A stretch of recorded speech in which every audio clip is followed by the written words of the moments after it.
जादुई टीवी। सुनो, तुम्हारे बाबूजी तो कब के गुजर गए। अब उनका जो सामान है वो पड़े पड़े कबाड़ा हो रहा है। बेच ही दो, कुछ पैसे आ जाएंगी। बात तो सही है। अगले संडे फुर्सत में यही करेंगे।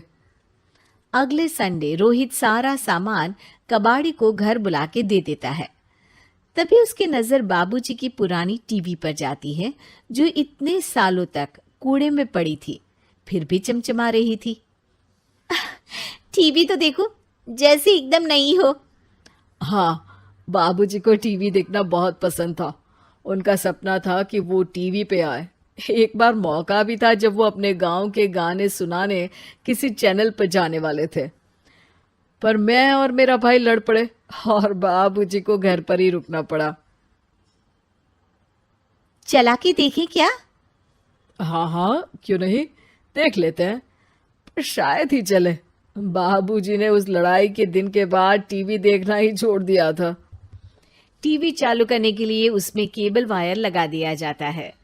एक न्यूज़ चैनल चालू हो जाती है।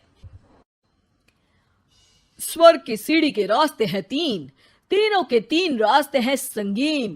पहला रास्ता है सांप की बीन, दूसरा रास्ता घर में बिछा कालीन, तीसरा रास्ता कलकत्ता से चीन। ये क्या बकवास खबर है, कुछ अच्छा लगा दो। अरे आप बोलो तो सही, कोई अच्छी खबर सुना देता हूं। मेरा तो काम ही खबर देना है। अरे बाप रे, टीवी बात कर रही है। हाँ, ये न्यूज़ वाला मुझसे। हाँ हाँ, आपसे ही तो बात करूंगा ना, आपके घर में हूं तो। अरे, ये सपना है क्या? तुम हमसे बात नहीं कर सकते? अरे सपना नहीं भाई साहब, ये टीवी जादुई टीवी है।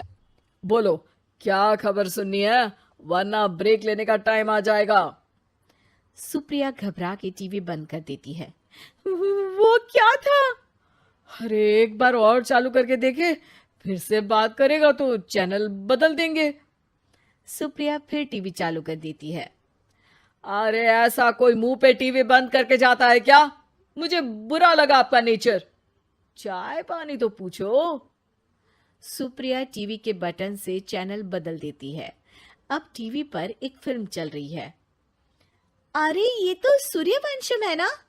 हाँ, और ये ठाकुर को जहर की खीर दे दी और उसको पता भी नहीं है। ए भाई, खीर मत पीना, उसमें जहर है, मत पीना। ठीक है महाशय, जैसा आप कहें। हाँ। अरे, आपकी बात मान ली, पूरी पिक्चर ही अब तो बदल जाएगी। मतलब ये सच में जादुई टीवी है? तभी वहां कबाड़ी आ जाता है। भैया, टीवी के 150 रुपए दूंगा, चलेगा? अरे 1.5 करोड़ में भी ना दे तुमको ये टीवी हम। अरे 1.5 करोड़ खरीदने को होते तो तुम्हारे घर में ये पानी चाय नहीं पीता, अंबानी या टाटा के घर बैठा कोल्ड कॉफी पीता।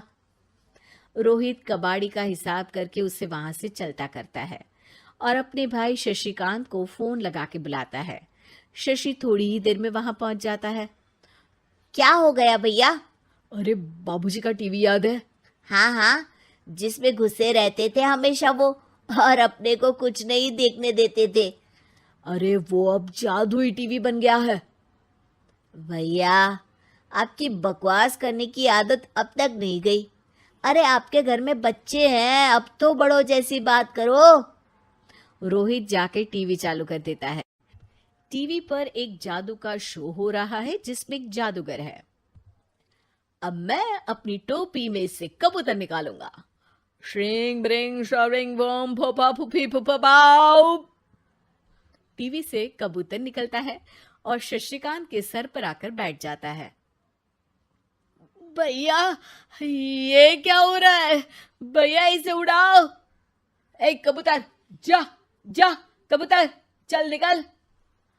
अब मैं टोपी में से सांप। सांप सुनते ही शशिकांत कांप जाता है और भाग के टीवी बंद कर देता है। भैया, सॉरी भैया, मैं समझ गया ये सच में जादुई टीवी है, पर एक बार और ट्राई करते हैं। पर भाभी, कोई दूसरा चैनल लगाओ हाँ, जिसमें डर ना लगे। सुप्रिया टीवी चला देती है और न्यूज लगा देती है। अरे कितने दिनों बाद मुझे याद आया, बताइए क्या खबर सुनाओ। और ये नया आदमी कौन है? ये मेरा भाई है शशिकांत।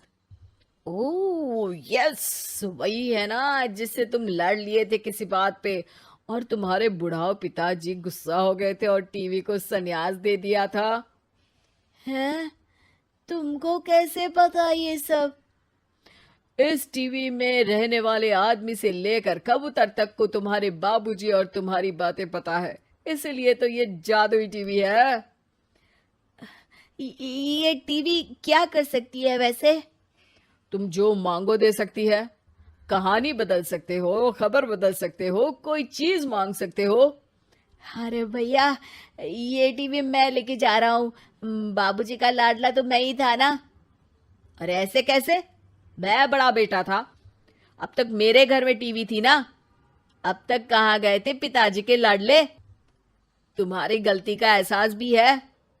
अरे भैया, ज्यादा ना बोलो वरना भूल गए आपके दांत तोड़ दिए थे मैंने उस लड़ाई में। मेरी बीवी के सामने मेरी बेइज्जती करता है। रुक दोनों भाई हाथापाई पे उतर जाते हैं। रुक, बताता हूं तुझे कि कौन बड़ा है। अरे छोटे का दम तो देख लीजिए आप। ये खबर आपके बाबूजी को देता हूं। तभी टीवी अचानक बंद हो जाता है। अरे शायद टीवी नाराज हो गया। और लड़ लो, आए बड़े खली बनने।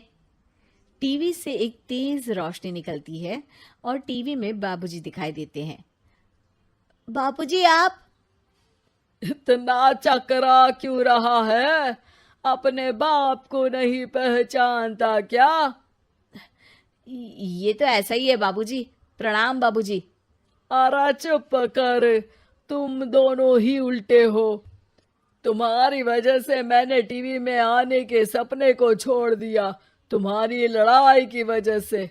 और तो और, जितना मैं अपनी बीवी को नहीं देखता था उतना टीवी को देखता था, वो भी छोड़ दिया तुम दोनों की लड़ाई की वजह से। और अब मरने के बाद जब मैंने टीवी को जादुई टीवी बना दिया तो भी तुम इसका फल लेने की जगह लड़ रहे हो। अरे तुम तो लायक ही नहीं हो, अब तुमको बाबा जी का ठुल्लू भी नहीं मिलेगा। बाबूजी चले जाते हैं। टीवी बंद हो जाता है। रोहित और शशिकांत गिड़गिड़ा के टीवी के सामने हाथ जोड़ के बाबूजी को बुलाते हैं, पर टीवी सिर्फ धुआं निकालता रहता है।